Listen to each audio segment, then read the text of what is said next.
네, 안녕하세요. 이 시간에는 문화원용의 보고, 강주라고 하는 제목으로 얘기를 나눠보도록 하겠습니다. 우리 고장 최초의 문화원용이 무엇일까요? 아마 구석기인들이 남겼던 흔적일 것 같습니다.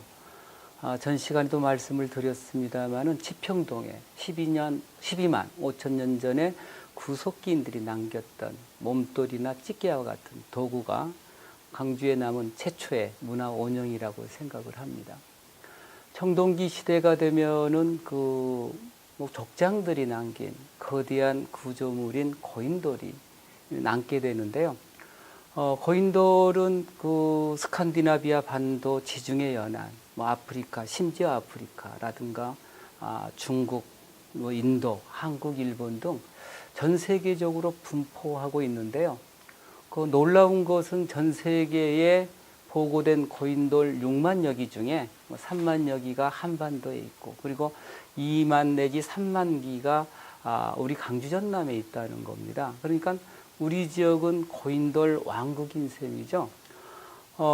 대부분 받침돌, 이걸 이제 괸돌이라고 부르고, 여기에서 거인돌이 나오는데요.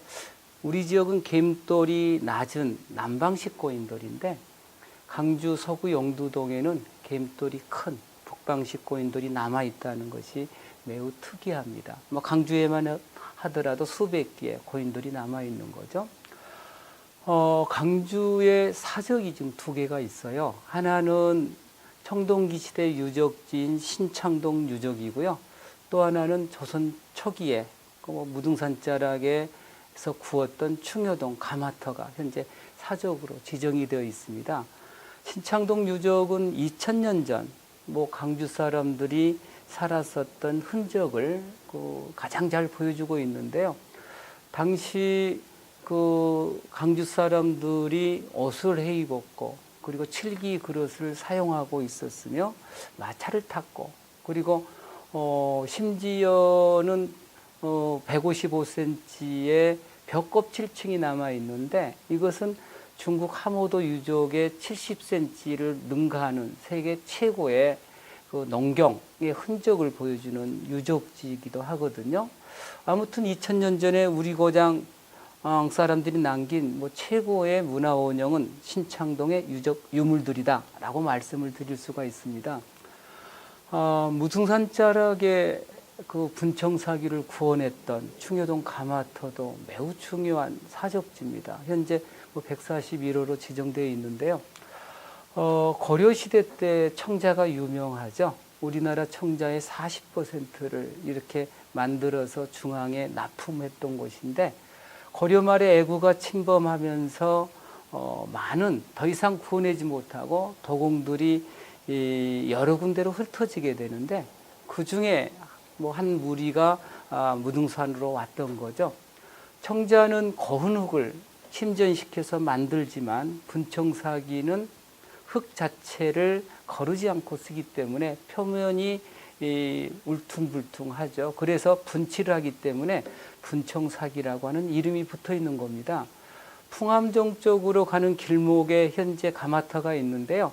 아궁이 입구에 3.5m의 퇴적층이 쌓여 있는데, 이 퇴적층이 매우 중요합니다. 밑에는 청자의 파편이 있고, 위로 올라오면서 이제 분청사기의 파편이 있기 때문에 청자에서 분청사기로, 그리고 인하분청에서 기할분청으로 이 변화 과정을 보여주고 있는 가마터다, 이렇게 말씀을 드릴 수가 있고, 재미있는 것 중에 하나는 여기서 만든 도자기에 한글로 어존이라고 하는 명문이 이렇게 새겨져 있는데, 이거는 우리나라 최초의 한글 명문이고, 그리고 한글이 지역에까지 보급되었음을 알려주는 흔적이기도 합니다. 우리 지역의 불교가 물론 삼국사기에 들어왔겠지만, 언제부터 삼국시대의 불교 관련 유물은 남아있지가 않습니다. 가장 오래된 게 이제 9세기 건데요. 16세기에 편찬된 신증 동국 여지숭남 부루조에 보면 무등산 자락에 10여 개의 절 중, 10개의 절 중에 7개가 무등산 자락에 있다, 이렇게 쓰여져 있습니다. 그런데 정유재란, 그리고 6.25 동란 때 무등산 자락의 모든 절들이 불에 타게 되는 거예요. 강주 시민들이 자주 가는 정심사에는 아까 말씀드렸던 것처럼 정유재란 때 만들어졌던 불타고 난 뒤에 다시 이제 중수된 건축물들이 6.25 동란 때 다시 불이 타게 되는데, 이때 화마를 면했던 것이 이제 500전 그리고 사성전인 겁니다. 그러니까 오늘 증심사는 대부분 1970년대 중후반에 만들어진 건축물들이죠. 근데 500전 앞에 거의 원형 그대로 남아있는 3층 탑이 있습니다. 그때부터 지금까지 증심사의 산 증인이 아닐 수가 없죠. 그래서 저는 무등산 증심사의 3층 석탑을 강주 불교 지킴이라고 이렇게 얘기를 하고 싶습니다. 국보가 지금 우리나라에 몇 개 정도가 지정이 되어 있냐면 310여 개 정도가 지정되어 있습니다. 그중에 우리 고장 강주에는 2개가 있는데요. 하나는 국보 제103호 중흥산성 쌍사자 석등이고요. 하나는 143호 하순 대곡리 출토 청동기 유물입니다. 중흥산성 쌍사자 석등은 원래 이제 강주 것은 아니고요. 광양 중흥산성 옥천사지에 있었던 것을 가져다가 현재 박물관 로비에 전시하고 있고요. 그리고 이제 화순출토 대곡리 청동기 유물은 1971년도에 우연히 그 구제천이라고 하는 할아버지 집에 물이 밖에서 들어오자 그 물을 막기 위해서 꼬랑을 파다가 푹 꺼지면서 유물 11점이 발견이 됩니다. 그러니까 구제천 할아버지는 청동기 시대 덕장의 무덤 위에 집을 짓고 살았던 것이죠. 후에 다시 전남대학교 박물관에서 정밀 조사를 했는데 2점이 더 출토되면서 13점이 되거든요.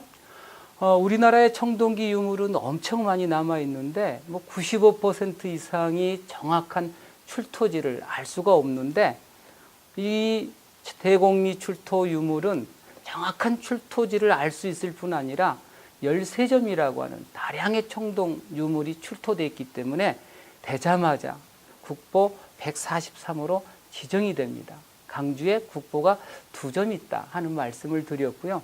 강주를 대표하는 민속놀이는 당연 칠석동 걷사음이죠. 현재 중요 무형문화재 33호로 지정되어 있는데요. 정월 보름이라든가 충장축제 때 재현되어서 강주 시민뿐만 아니라 외지인들에게 큰 사랑을 받고 있는 민속놀이죠. 근데 저에게 이 칠석동 걷사음은 88 올림픽 때가 생각나는 겁니다. 88 올림픽 개막식 전에 행사 때 2번째 등장해서 전 세계인에게 한국인의 기상, 힘, 기백을 보여주었는데, 이게 바로 강주의 걷사음이었던 거죠. 강주에 남아있는 아주 소중한 문화 원형 중에는 지금 없어져 버린 문화 원형이 많이 있죠. 강주 신영옆에 그 인조의 넷째 아들이었던 영성대군의 태를 묻었던 태봉산이 1967년 사라져 버렸고요. 그리고 중흥동 계림동 일대에 있었던 세종대왕 때의 김방이라고 하는 목사가 인공으로 축조했다고 하는 경양방조, 크기가 무려 6만 5천 평인데요. 지금 상무지구에 남아있는 운천조수지의 4배 정도의 크기였던 것입니다. 1939년 일제히에서 3분의 2가 매립이 되고, 그리고 1967년 도시계획의 일환으로 완전히 매립이 되면서 사라져 버렸는데, 당시 사진을 보면 강주 시민들이 뱃놀이를 하고 있거나 또 겨울이면 스케이트장으로 이렇게 활용을 하고 있었습니다. 지금 남아있다면 얼마나 멋진 호수가 되어 있을까, 이런 생각을 해봅니다. 전주에 덕진호가 있고 춘천에 소양호, 경주에 보문호가 있는데, 지금 각각 그 도시의 가장 상징적인 휴양지가 되어 있잖아요. 그래서 미래 가치를 내다보지 못한 당견이 강주 시민들의 그 아름다운 문화원형을 없애버렸구나 이런 생각이 듭니다. 강주에 읍성도 있었습니다. 그 안개처럼 뭐 1910년대에 일제히에서 사라져 버렸거든요. 뭐 고려 말에 만들어진 읍성인데 전주 읍성 그리고 남원, 뭐 나주 읍성과 함께 4대 읍성 중에 하나였고요. 지금 남아 있는 그 순천 어디죠? 나간읍성 이게 지금 1.4km니까 2배 정도 크기였다고 생각을 할 수가 있습니다. 사대문도 있었고요. 남쪽과 북쪽을 잇는 그 사거리길도 있었는데 남북으로 이었던 길이 지금의 충장로인 것이고요. 사거리에서 만나는 중심이 강주 시민들이 다 하는 우다방이 있는 강주 우체국 사거리인 것입니다. 사대문 중에 북쪽에 있는 문이 공북문인데 현재 뭐 사진으로만 남아 있고요. 일고자리에 강주를 상징했던 공북루라고 하는 명물 루가 있었는데 지금은 다 사라지고 그 자리에 축소해서 만든 공북루가 현재 일고 도로변에 서 있습니다. 그래서 강주 시민들의 그 추억 속에만 있는 채봉산, 경양방죽, 강주읍성도 저는 강주 사람들의 소중한 문화원형이라고 생각을 합니다. 강주를 흐르는 강은 극락강 그리고 황룡강이죠. 이게 강주 비행장에서 합류해서 이제 영산강에 본류를 이루게 되는데요. 영산강 자락에는 뭐 100여 개가 넘는 정자가 있는데 그중 뭐 강주에 있는 가장 대표적인 정자인 풍영정도 저는 매우 중요한 문화원형으로 생각을 합니다. 17세기, 16세기죠. 7개 김원고에 의해서 만들었는데요. 풍영이란 뜻이 참 멋있습니다. 논어 선진편에 보면 공자가 제자들에게 만약 유력자가 너희들을 알아주면 어떻게 하겠느냐? 저는 뭐 어떻게 하겠습니다. 많은 제자들이 얘기할 때 저편에서 악기를 타던 증점이 이렇게 얘기하죠. 저는 봄에 옷이 만들어지면 대여섯 명의 아이들과 함께 기수에서 목욕하고 무에서 바람이나 쐬며 읊조리다가 돌아오겠습니다. 그러니까 공자가 네 말이 뭐 가장 옳다. 네가 대답을 제일 잘했다. 이렇게 했다는 거 아니에요? 무에서 바람이나 쐬며 읊조리겠다. 이 뜻이 풍영이거든요. 그래서 풍영의 뜻이 있고요. 또 이제 이 풍영정은 안에 뭐 70개가 넘는 많은 편액들이 있습니다. 뭐 경관도 아름답지만 70개의 편액 중에서 뭐 조선시대를 대표하는 그 서예가 중에 한 분이 한석봉이잖아요. 그래서 제1호산이라고 하는 편액을 또 한석봉이 썼다. 한석봉의 글씨도 남아있고 풍영이란 뜻도 가지고 있는 풍영정. 뭐 대단한 우리 지역의 문화원형이 아닐 수가 없습니다. 강주의 일제치하에 공원이 둘이 있었습니다. 하나는 1913년 만들어진 강주공원이고요. 또 하나는 1924년 조성이 된 사직공원인데 원래는 구공원 신공원이었는데 해방 이후에 사직단이 있었기 때문에 사직공원이라고 한 거죠. 사직단은 뭐 토지신 그리고 곡식신에게 제사를 지냈던 단 1894년까지는 제사를 지내다가 제사는 뭐 지내지 않지만 60년대 말까지 존재했지만 강주 사람들의 기억에 남아있는 70년대 초에 사직동물원이 만들어지면서 헐리게 되고 다시 사직동물원이 우치공원으로 옮겨가면서 91년에 복원이 되죠. 그래서 사직단이 있다. 사직공원은 지금 뭐 10개가 넘는 강주의 시비들이 있습니다. 이수복의 봄비, 박봉우의 조선의 창호지, 이동주의 강강술래. 우리는 남도를 예향의 도시라고 부르잖아요. 그래서 예향의 도시라고 불리는 이유 중에 하나가 옛날 가사문학의 전통을 이어받은 시가 문학의 현대시가 매우 발달한 곳인데 10개의 시비가 남아 있고요. 그리고 강주공원에 여러분 뭐 그 시문학파의 핵심 인물이었던 영랑과 영화의 시, 그리고 양림산 자락의 김현승의 시비까지 해서 13개의 시비가 그 사직공원 자락에 있다 하는 말씀을 드리고 싶습니다. 오늘날 뭐 양림동을 우리는 뭐라고 부르냐면 강주의 예루살렘 또는 뭐 서양촌, 근대 건축의 중심지 이렇게 부르게 되는 겁니다. 근데 이렇게 부르게 된 계기가 된 게 뭐 다 아는 것처럼 1904년 오웬이라든가 배유지와 같은 선교사가 양림동에 들어오게 되는 거예요. 물론 뭐 복음을 전하기 위해서 들어왔지만 그들이 이 땅에 행했었던 근대 교육이라든가 근대 의료, 봉사 등 이 땅에 남긴 사랑도 저는 뭐 우리가 품어야 될 문화 원형이라고 생각을 합니다. 양림산 자락 꼭대기에 가면 당시 선교사들이 이 땅에서 활동하다가 돌아가신 후에 묻혔던 그 묘역이 있고요. 그 묘역 중에 가장 대표적인 알아야 될 인물이 저는 엘리자베스 셰핑이라고 하는 분, 한국명으로는 서서평이었는데요.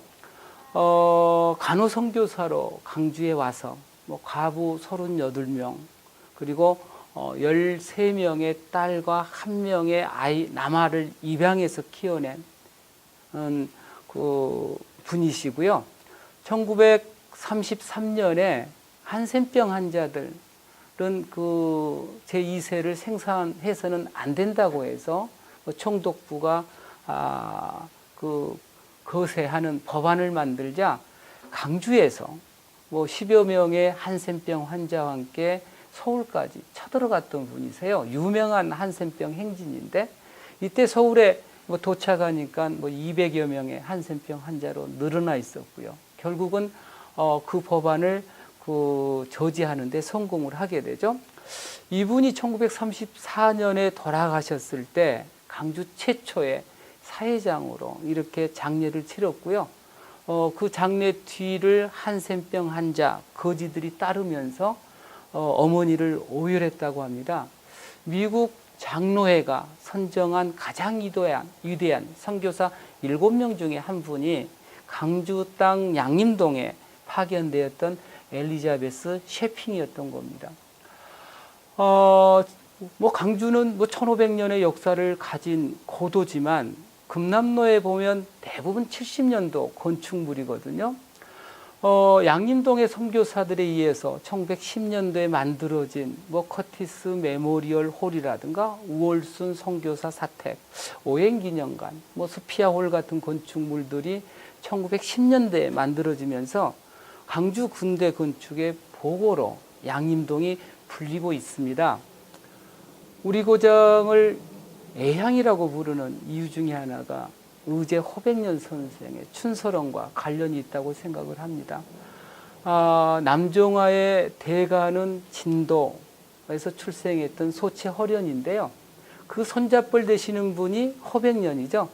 허백년은 무승산 자락에 춘설원을 짓고 여기에서 그림을 그리고 뭐 제자들을 육성하고, 그런데 이 춘설원에는 구초루등 제자뿐만이 아니라 고운신이라든가 함석헌씨, 뭐 심지어는 25시의 작가였던 게오류교, 유리반지를 썼던 루이제 린저 등 대단한 문학의 인사들이 모이는 문화살롱이었다. 품격 높은 문화를 주고받았던 장소였다고 하는 점에서도 허백년의 춘설원은 중요한 문화 원형이라고 생각을 합니다. 우리 고장은 한소리의 뭐 중심지죠.